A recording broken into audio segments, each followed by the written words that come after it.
ते साबुदाण्याची खिचडी, त्यासाठी हे साबुदाणे भिजत घालते.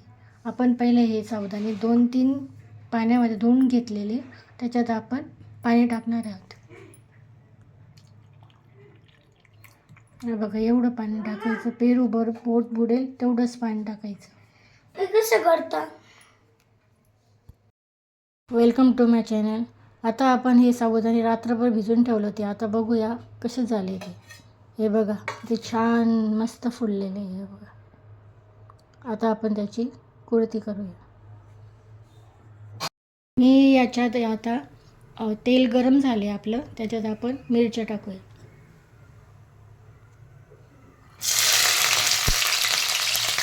मिरच्या चांगल्या तळू द्यायच्या.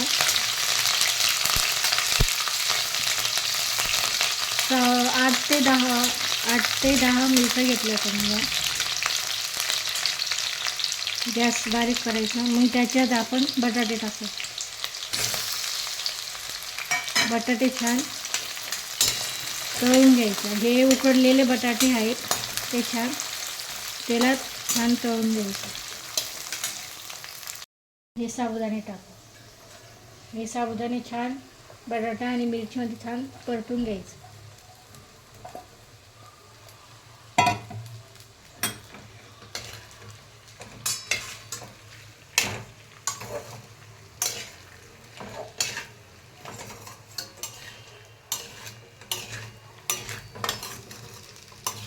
हे छान मिरचीचं सगळं मिक्स करून घ्यायचं आणि छान परतून घ्यायचं.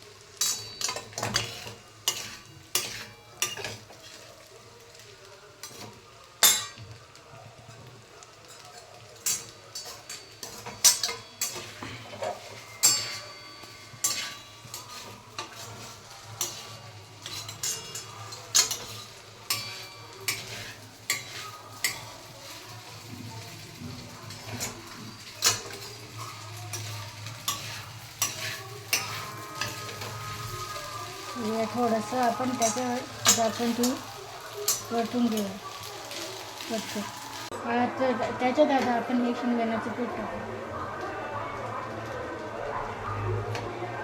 छान मिक्स करून घ्यायचं.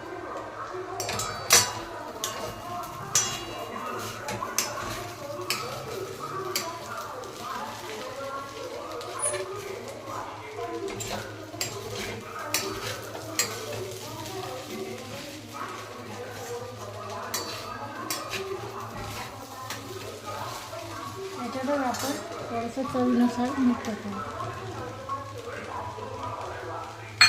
हे छान परतून घ्यायचं आणि त्याच्यावर झाकण ठेवून द्यायचं. वाफेमध्ये मग वाफ करायला ठेवून द्यायचं.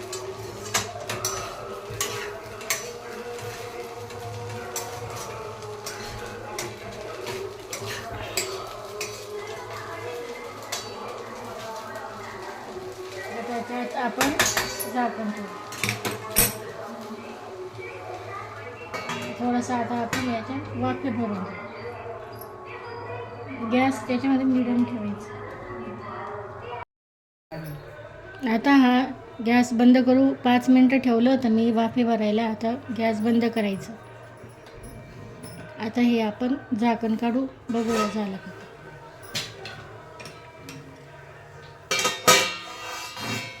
हे बघा, किती छान झाले.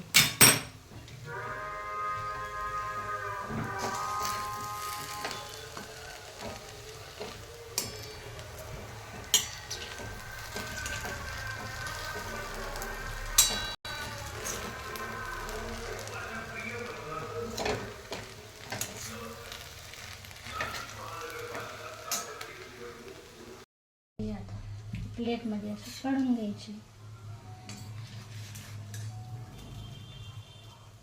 किती छान मस्त झाली. ही दही सोबत आणि ताक सोबत खूप छान लागते. हे बघा, ही आपली साबुदाण्याची खिचडी झाली. ही साबुदाण्याची खिचडी दही बरोबर आणि ताक बरोबर खूप छान लागते. तर लाईक करा, शेअर करा, सबस्क्राईब करा. पुन्हा भेटूया पुढच्या व्हिडिओमध्ये. तोपर्यंत बाय.